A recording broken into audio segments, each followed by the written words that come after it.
I think tech is really like the modern day gold rush, right? And the sense of the easiest way to build wealth. Yeah.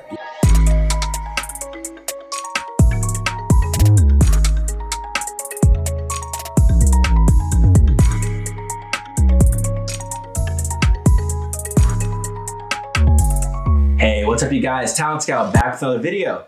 Today's format's gonna be a little bit different. I've got my first guest today, Mr. Jordan Leopold, fellow blackintech. Hey.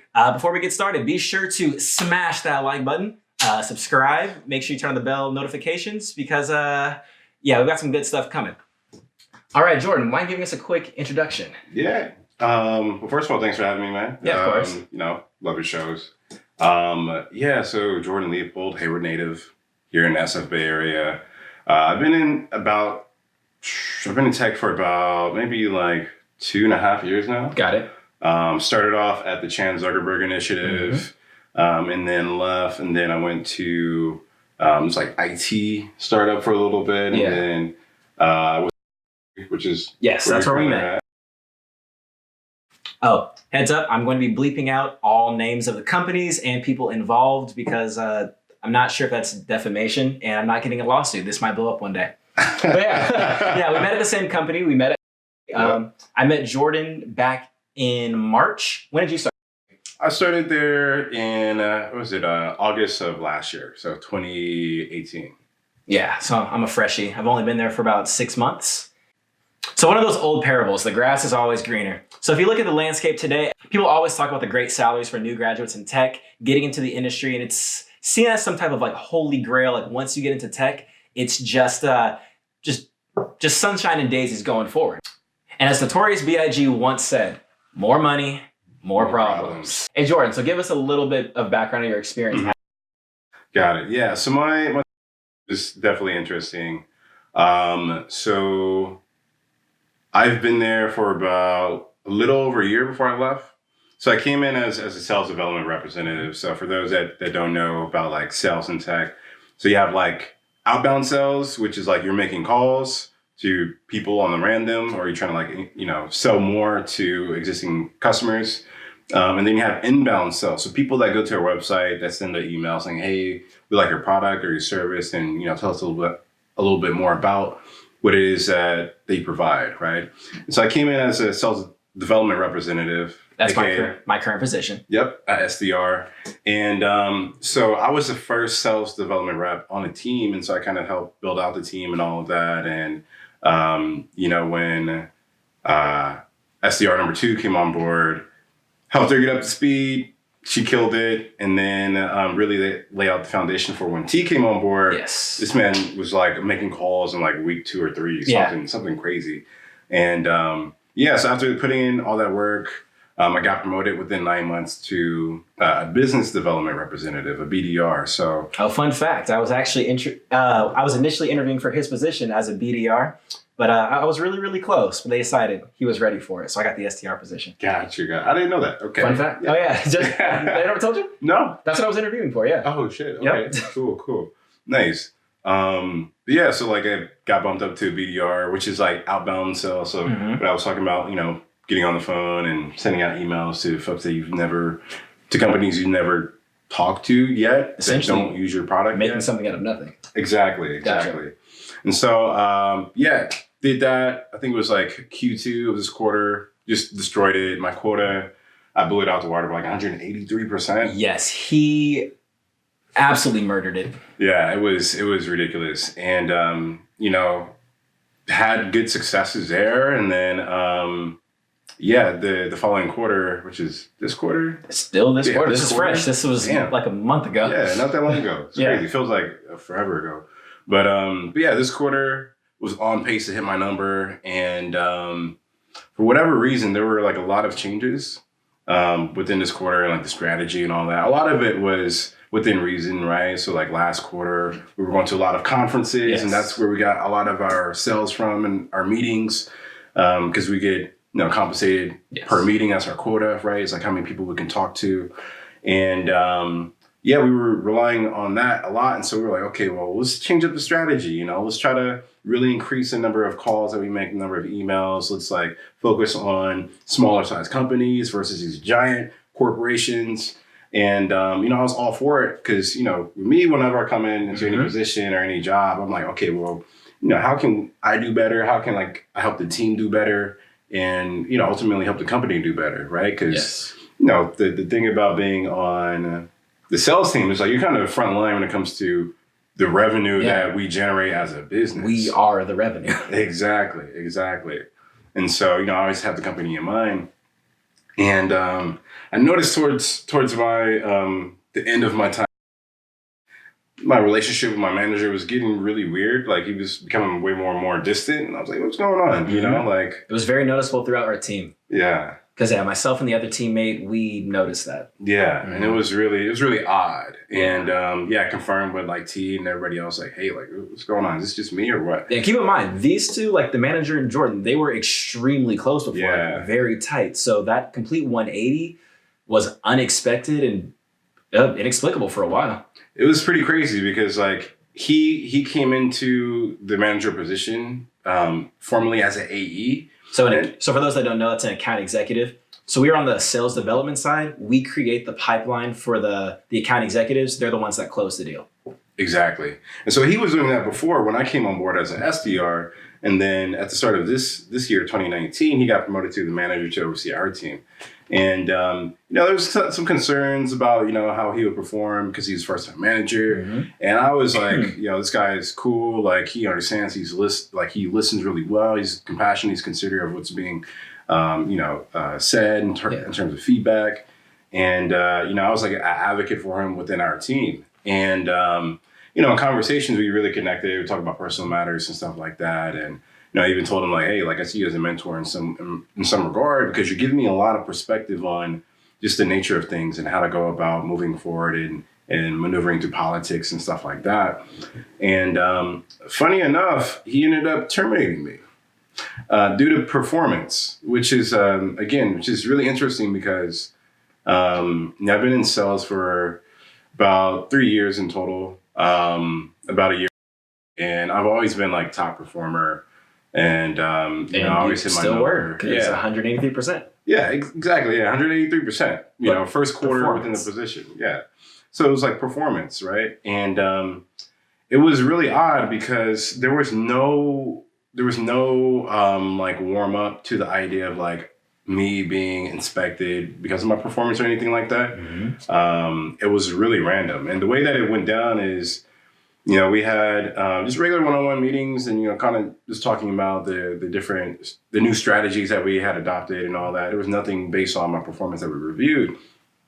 Have a meeting it was on a Tuesday, a day after I had got the day off, because I never take PTO. You can ask T, I'm always just working. I've been telling him to take a vacation. Yeah. And, I took a Monday off because I'm I did a couple 3-day weekends here and there. And, the week before I had that meeting, my last meeting with my manager, I had put in a PTO request for 2 weeks the following week. So I'm okay, cool, about to have a little vacation. And then come Tuesday, that meeting I have, and, I sit down, he sits down, and then the HR walks in. I'm like, what is going on? She wasn't on the calendar invite. What is this about? Surprise, blindsided. Yeah, total surprise. And, I got the news that I was terminated based on performance. And there was no warm-up. There was no performance plan. There was no discussion about me performing, right? If anything, it was I'm top performer, right? Which she was. Yeah. And so, conversation came and then, right after that meeting, they gave me my severance agreement. I took it, I read it. And then they asked me to grab my things, and this is 9 a.m, grab my things and then go. And so it was a really weird space to be in because, somebody who's confident is me, and I have my performance to show for, the reason of my confidence, right? I'm sitting here questioning, what really happened, was it really performance or was it something else, right? Was there some political move going on or was there some change in Pretty sure it's political. Yeah, no, exactly. I mean, that's the only reason because, I was hitting my numbers, I was doing what I was doing and, I was adding, stability to the team in terms of development and growth. Mm-hmm. And so, I think really reflecting on this, if, I feel bad for those who are fired at will and they have some type of like concern, some anxiety about, being fired, about being criticized or anything like that, right? Because, after I left, I'm like, damn, like what was going on? I had all kinds of emotions, all kinds of thoughts going on. I'm like, yo, what wrong did I do? Or I didn't do any wrong. Like what happened, right? Yeah. So you start to second guess yourself. And, I have friends who have been terminated and they were put on a performance plan. And like they went through just like deep depression and like mental instability for a long time after the termination, right? And so frightening. It's like that's your livelihood. Yeah, exactly. Because you're being cut off from something that you're passionate about, like the work you do, you actually enjoy. Yeah, you're being cut off from your income, right, and with no guarantee of a future job. It's and like no warning. It's like at least like when there's a like a performance plan in place, you have some warning. You can start looking. You didn't have one. It was completely out of nowhere. Yeah, which is ridiculous. And it's crazy because I think being Black men, right, like mental wellness is a taboo topic. It's now being destigmatized, but cases like this, events like this, where you're terminated, even you're in the right when you're in the green, that can make you second guess yourself, and like that can hinder your mental well-being, because you're starting to figure out and like you can come up with the most randomest sort of great stories for yourself about what happened, right? And if you don't have an outlet or a way of dealing with these conflicting emotions, and it's kind of hard for you to like blow past that termination or that experience or whatever it may be, because you don't have that channel. But thankfully for me, I have good friends like with me, and I understand how I think and how it works. I was able to like figure things out and kind of get to a level of calm within like a couple of days. So another thing I'd like to discuss with you is the lack of Black people in technology overall. First hired on, I was the 5th Black employee. So there were 2 in engineering, there was 1 on the HR side, and Jordan and I in sales. And at the time, let's see. There were about like 80 people in the company at the time. So 4%? Yeah, we were like roughly? 4 or 5%. It was pretty low. Yeah, so that was it. And so 2 of those people, the 2 engineering people, they both resigned within my first 3 months of being there. Yeah. That was actually really quick. It was really quick, yeah. And it was like kind of back to back. Yeah, so they left because of just like mismanagement of them as employees. Yeah. So there was questioning about fair pay. Like one had been in her position for about like 2 years. Yeah. Never received like a pay raise or a promotion or anything like that, but received more work. Which is interesting because software engineer, you hear so often about how much they get paid. Yeah. So it's like, okay, you're paying below market rate and you're keeping someone stagnated at a pay rate. Probably chose the career because not only do they love the technology, but they want money. Let's be real. Exactly. You don't work for free. No, exactly. And it's a lot of work, right? Like you have to put in a lot of work to get that level of knowledge to be even competent to, work on the projects that you're working on at a company like this, right? Where it's a very high tech product. And so it's, that was one case. And then the other case was just, one of our Black coworkers, they weren't getting the projects that they wanted. Like they were getting really mundane projects that were just very repetitive and not inspiring and didn't really challenge them. So, they found that troubling, and they just felt like they weren't getting the support needed, and they felt like they were getting excluded in some meetings. And so, they ended up deciding to leave as well. And it's really sad, because the company touts how diverse it is, right? Gender wise, there's about like nearly a 50-50 split. It's about 40-60 maybe. It's pretty close. Yeah, it's really close. There's a lot of women there. But none in leadership. So I have 2 women in leadership. Is that it? I think that's it. Because everything else is predominantly white man. Yeah. That's pretty much it. Yeah, 2 women in leadership. Wow. Yeah. Other than that, it's really white up there. Only two Extremely. females. And so, in that regard, it's not diverse at all. Even our investors are kind of like the same pool of folks. It's kind of troubling to see like the 5% kind of dwindle within the span of only a couple of months, like Yeah. probably like 3-4 months. So I haven't been there 6 months yet. What's today's date? Today's date is the 23rd. 2 days would be my 6 month. And I'm already, I've already put in my 2 weeks. So I'm heading out too. It's out. It's out. And, the thing about that trend of like, us Black folks leaving a company like this is that it's because, I think ultimately if the people aren't being treated well, then the people are going to leave. Yes. Right. Like you can pay me a nice amount of money, whatever have you, but I'm going to take off. Right. That's one benefit about being in the San Francisco Bay Area. Mm-hmm. There is a surplus of jobs and not enough skilled workers. So if they don't treat us well, we do have other options. You do. You really do. And, in cases like mine where, I was terminated unfairly within no reason. And me being one of many that happened this year, it speaks to the culture at that company, right? And so other people see that. Other people talk to the people and hear from their experience. And, they connect the dots and like, well, this isn't a good spot. Like these people don't care about their employees. Yeah. And so, wherever you go, and I think that's one of the biggest challenges of being in tech, period, but specifically as, Black men in tech, just Black people, because Black women, or Black non-males, they have their own experience that's very similar but different in their own regard. The challenge with that is being able to find that home, right? Find that place that's like welcoming, that's comforting, right? And so, and it's insane because the reason why I chose you initially is because you other four were the ones that really made me accept the offer. Yeah. Because I had a couple other SDR offers on the table, a couple that did pay a little bit higher. Jordan had a really big role in having me accept that offer. All the emails, LinkedIn. So I was like, you know what? This feels nice. Is having more people, Black people that are actually reaching out. It's like, let's build this community. Yeah. So that's what made me feel like this was a really promising location. But sadly, that just didn't turn out to be what it was. Yeah. And I feel really bad because I was telling Terrence like how great this place was. And then, as soon as he came on board, things started to unravel and, it just turned, it evolved in the worse.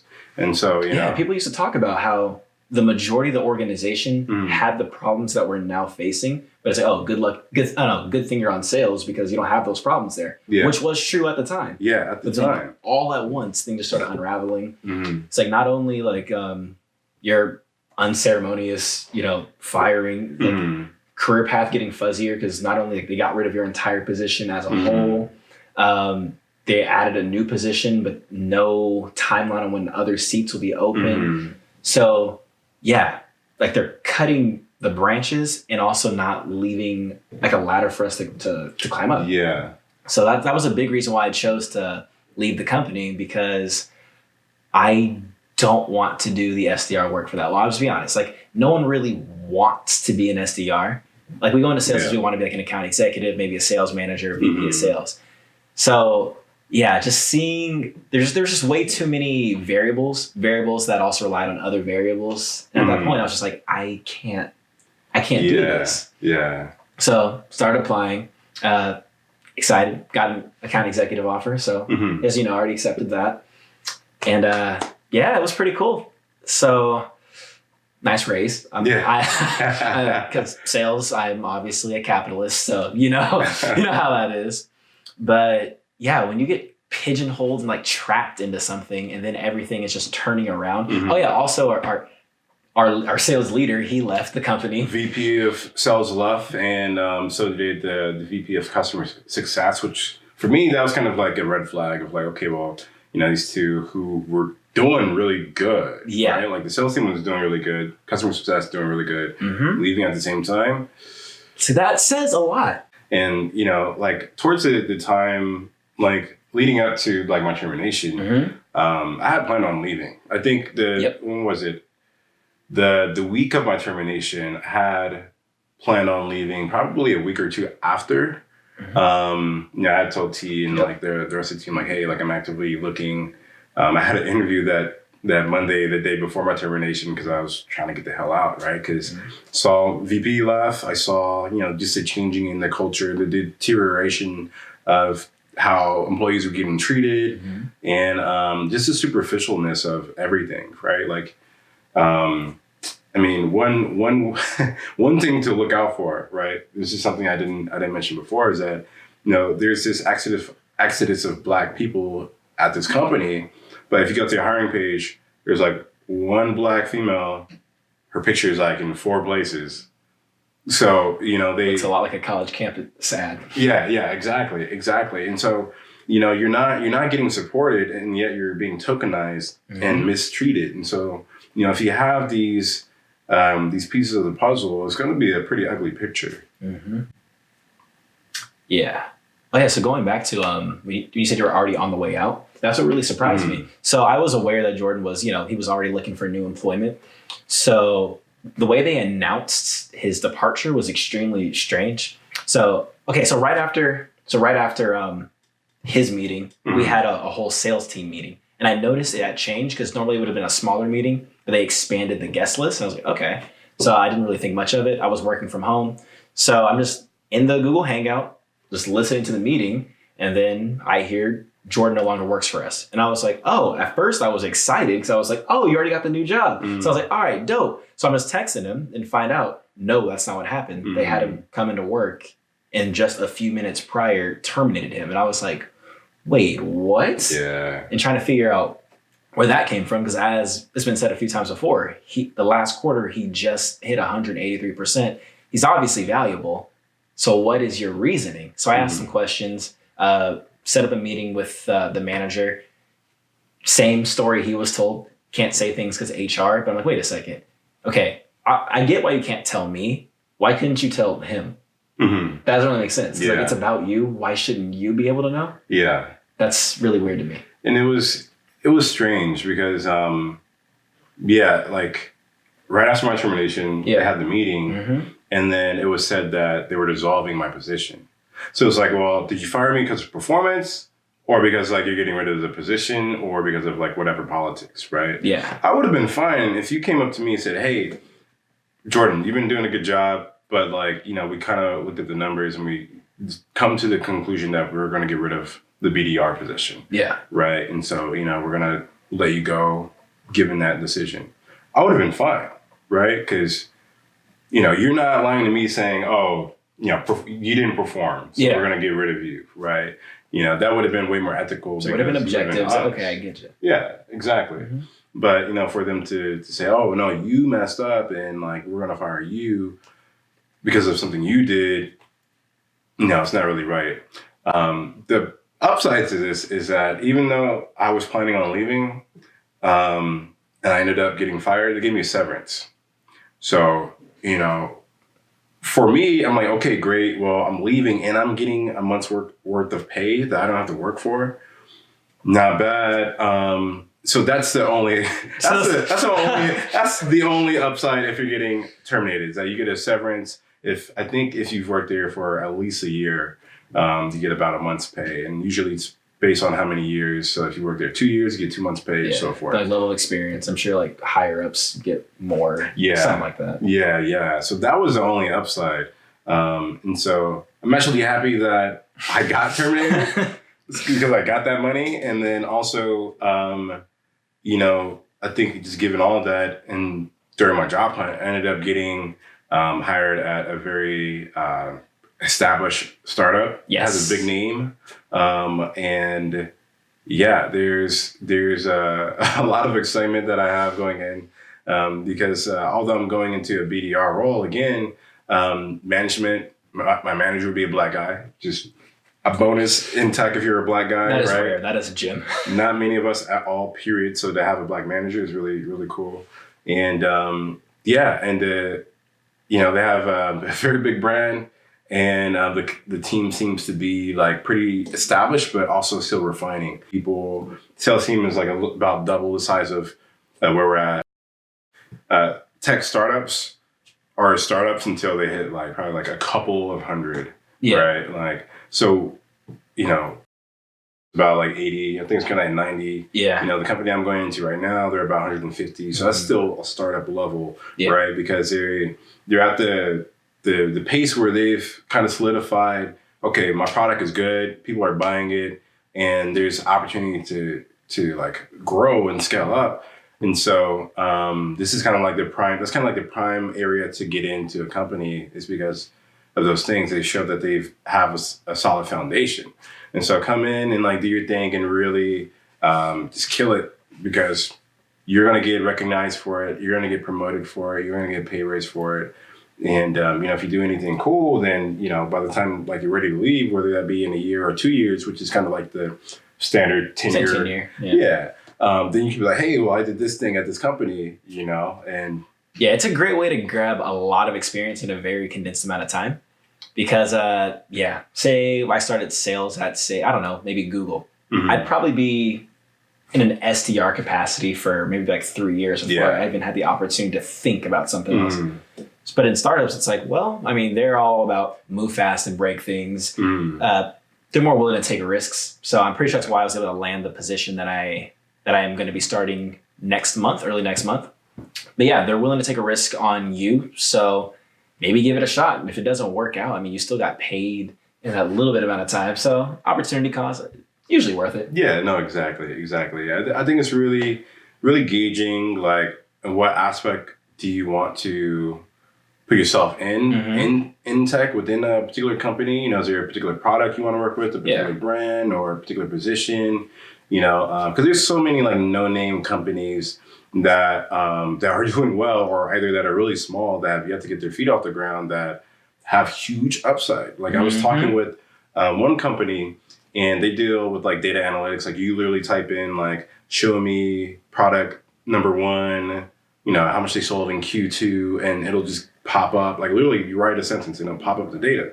You can read cool. Just plain English? Yeah, you just take some natural language and it processes that into analytics. Yeah. And so like for me, I'm like, wow. That's really cool. The product is really cool. Yeah. And, you know, I came into the interview and it was just a VP of sales, right? And with my experience of like helping build the team, you know, that's kind of like what he was selling me on. It's like, hey, well, you have the opportunity to help build this team, right? Yeah. And so depending on like, you know, how small of a company or a team to like how big of a company or team is, well, you know, you will get certain experiences. But for me, you know, I've kind of like already showcased what I can do. Now I want, you know, some bigger names under my belt, and also like continue to do some awesome things, and you know, eventually get to a point to where, you know, I'm a manager, you know, making more money within sales, because the cool thing about sales is that you have incentives, you have bonuses and commission and all that. Right. Whereas you might be doing very similar work as like a recruiter, but you're not getting paid for the number of people that you recruit. Right. Well, it might be different at different companies. I actually don't know. Yeah. But yeah. So being in tech as a Black man is really interesting, because again, like I mentioned, like trying to find that home, that welcoming, diverse place that's legitimate about it is very difficult. And, you know, but I think it's important to know that every company has its strengths and weaknesses. Yes. Right. And so I think you have to really gauge what those are by like asking hard-hitting questions in an interview, right? Like, tell me about diversity. Tell me about your initiatives when it comes to, you know, these things, right? I almost fumbled the ball in my interview. It's like the first thing I looked at, I was like, okay, why didn't you guys get... why haven't you looked for a round of funding since 2017? So I was like, I want to know about the financials. Yeah. So apparently they're actually doing pretty well. So they didn't need a round of funding, but I wanted to know. Yeah. Because it's like, I don't want to have this high paying job for 3 months. Yeah, exactly. And then the company tanks, right? Yeah, it's like, and back to the drawing board. Yeah, exactly. And so, you know, really, really gauge like, you know, the sincerity of like what they're saying, right? Like you're asking very pointed questions. Make sure that it all makes sense, right? Because again, you don't want to get a high-paying job and like the company ends up turning over because they couldn't push a profit for the investors or whatever have you, right? And so definitely ask around if you have friends within tech, you know, specifically like friends of color, like get their experience, right? Because what was it like? Yeah, because like, you know, the Latinx, the Latino, Latina experience is very similar, right? only about, probably same percentage as us, like 4 or 5% So few. within tech. And so, and it's pretty, Why do it's you pretty think crazy. that is?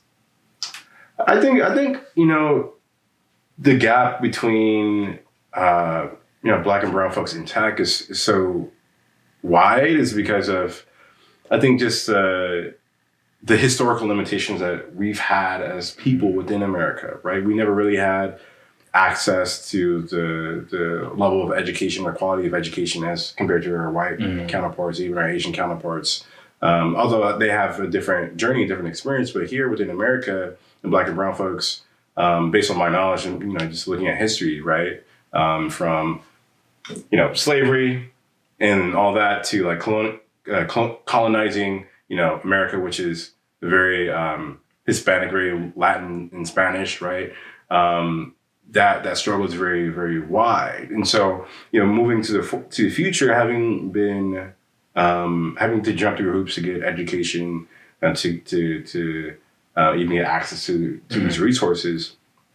I think right now we're making up for that loss, and so within our community, we're not really taught or told like, hey, you can be an engineer, or like check out software, check out technology, or I think it's anything almost like a that. self-fulfilling prophecy. Since there already aren't that many of us, not too many think about, oh, let me go do this, because you already don't see it. So it's just like, even at this point, it's like, say I've got a bit of like a technical background. Like I'm pretty good with Python, JavaScript, but it's like, at first I never considered going into tech. I thought I was going to go into finance because, I did day trading for a few years. I've been really into the markets. If I was going to go there, I've seen a couple black figures there, but in tech, there's not really a notable tech figure to look at that's black. Yeah. So I didn't even pursue it. I just kind of ended up here after a change after graduation. So I just kind of ended up in the industry, but it never was like at my forefront because I just didn't see it. Yeah.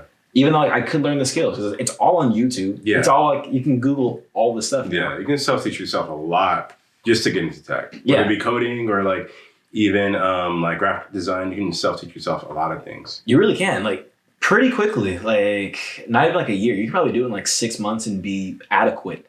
It's just, it doesn't really cross the mind too often. So people don't really do it. Yeah. So hopefully maybe with more visibility, more people will consider, and we can get some more ethnicities in tech, because I'll be honest, I want to be black more often at work. Yeah. I don't always want to be, quote, whitewashed. Mm-hmm. Yeah.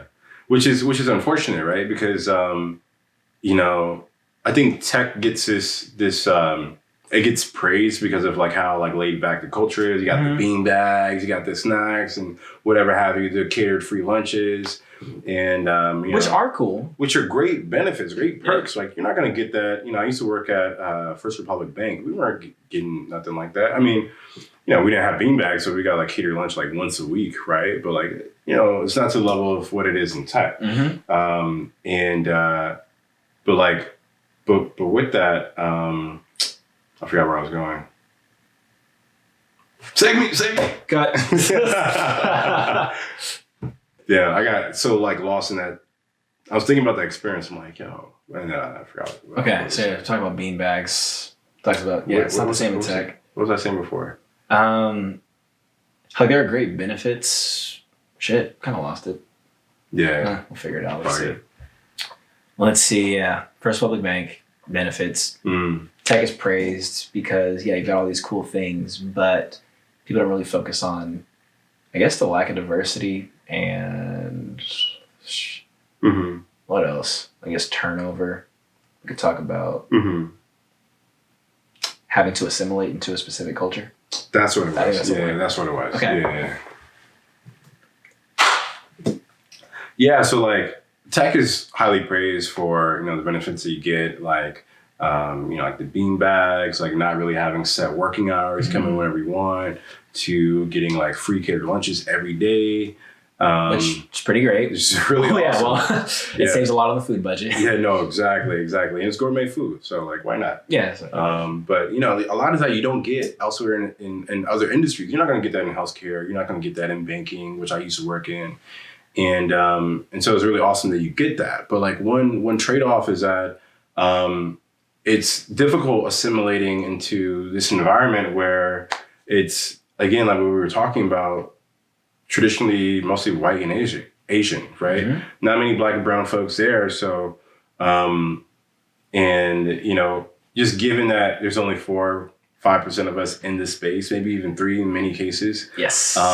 You will be looked with a certain lens, right? It's kind of like, you know, somebody in the middle, on the countryside who has never encountered like a Black person, you know, seeing what they see on TV. Mm-hmm. And then, you know, they come to Oakland and like they have all these ideas, all these images in their head that they're placing upon you from your past reference.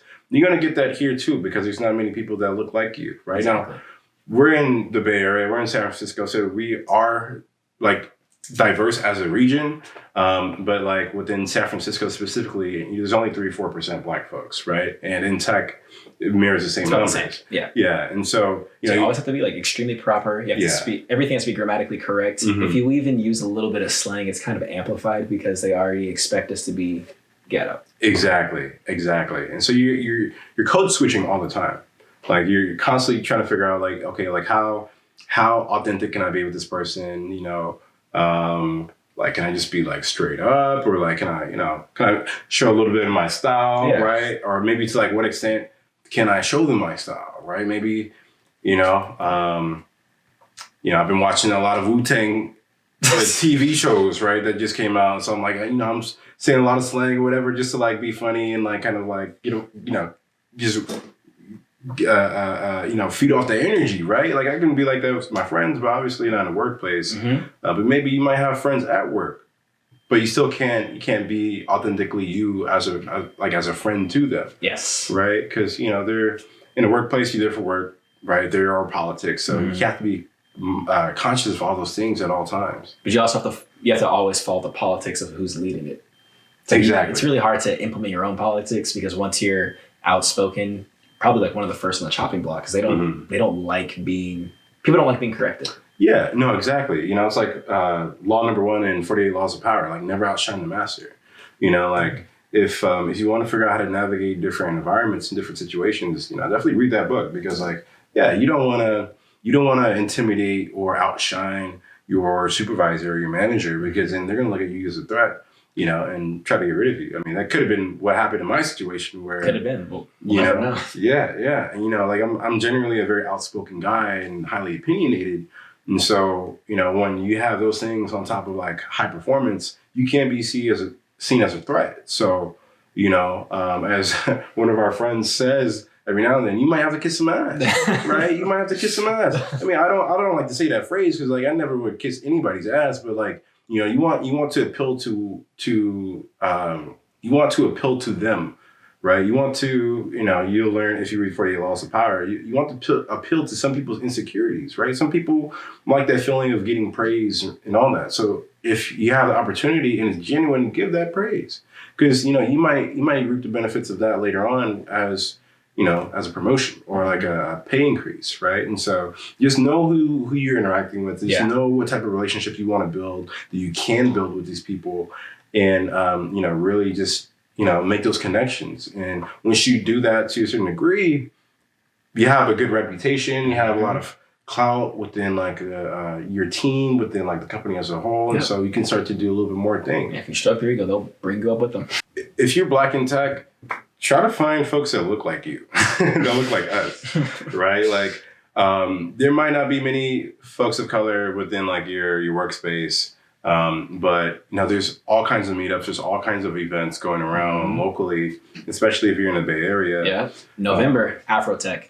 Afrotech is coming up. You have other meetup groups and so forth, and so definitely go out and like look for that community, because you can learn something from them. Because I think like naturally speaking, like whenever we see somebody that looks like us or has similar experience, we want to help. We want to help. Yeah, and you will get that help. So like if you're looking for a job and you go to a meetup and you make a genuine connection with somebody, and like you say, hey, like I'm looking to get into sales, or I'm looking to do graphic design or finance or HR, whatever, and you ask them, do you know of any opportunities? You may actually know an opportunity, and they may actually know somebody that can like at least get you the interview. Exactly. So, because promise, we really want more people like us. We want it to actually be diverse. Come. Because it gets lonely out here.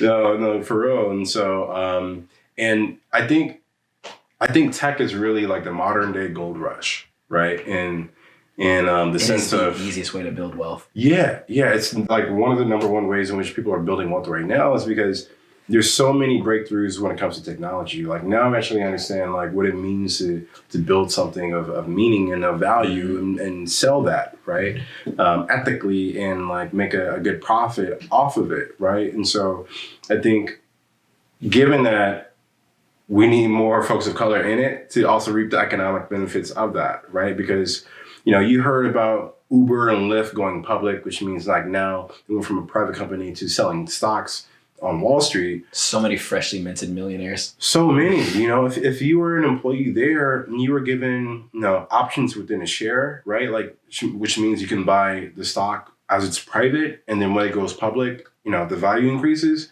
You can make a couple $100,000 to a couple million, depending on at what point you came into the company. Yeah, there was actually a study out there. So it was like right after like the Lyft IPO. It was showing that everyone that worked there for 3 years or more, they're a millionaire. It's crazy. I was just like, that's insane. Oh, little side story. Okay. So about a month and a half ago, so I went to this really cool car event down in Monterey. There's this really amazing, I'll leave a photo right here, like one of one beautiful blue LaFerrari. Oh, yeah. Yeah, I showed him the photo. It was great. As you see, I'm sitting in it. I used my sales development to finesse that. But how did this person make so much money? It was his first job out of college. He was employee number 6 at Google. Explained. So it's like, if you pick the right thing. So yeah, it's kind of like, so there's a phrase that goes around. It's like getting shares in a startup is like a lottery ticket because it really is. Yeah. Will it be worth something? Probably not. But if it is, oh my gosh. It's huge upside. Huge. And if you practice like if you practice proper personal financial, fuck it. If you're smart with your money, and have some savings, you can have that cushion so you can be in a position to just take those risks. Because if you have money to fall back on, it's like, all right, cool, whatever. Let me go try out this really cool thing. Maybe it works out, maybe it doesn't, but you get to learn a lot more than if you're just inside of a large company. Because you're not just a number. Yeah. I mean, you're still a number, but you're a smaller number. So your number has more influence. Exactly. Yeah, if you haven't worked in tech, if you haven't worked in like a small workspace like that, definitely try it out. I always recommend any friends that kind of work at very generic places. Pretty much anything that's not like healthcare, or education, because like it's kind of hard to really break the mold of like what it means to like work in that environment. Try to work in tech. I had my first taste when I was at the Chan Zuckerberg Initiative, which is Mark Zuckerberg and his wife Priscilla Chan's philanthropic startup, and that kind of, if you're familiar, like how prestigious of an organization that was, and that was my first taste, and I was like, wow, things are moving really quick, like. My feedback is being heard, and like I get to work on my own projects. And so, you have a huge degree of creativity that you may have, that you may not have at other fields or other companies, right? So, they may be smaller companies and they may be very different, but that experience will let you make the decision of if you want to be in a smaller company where things move a lot quicker, maybe you're on your feet more, things are a little bit more dynamic than not the same every day. Yeah. Or you maybe like the mundane work of working in a big company and being like a small cog in a huge machine. Just like, which is totally fun. Different folks. It's like, exactly. Maybe you want excitement to be outside of work. Maybe you want it to be at work. Either one's totally fine, but why not give it a shot and see if it's for you or not? Exactly. I think that was good. Yeah, that was solid. All right, cool. Bring it on. All right, yeah. So thank you to those that have stuck through this long into the video. This is my first interview segment. Please leave a like if you like this style. May do a few more. A couple other topics I might want to cover with Jordan in the future. He's also into investing. He's a finance nerd like myself. He's also into real estate. And yeah, catch you in the next one. Peace. See y'all.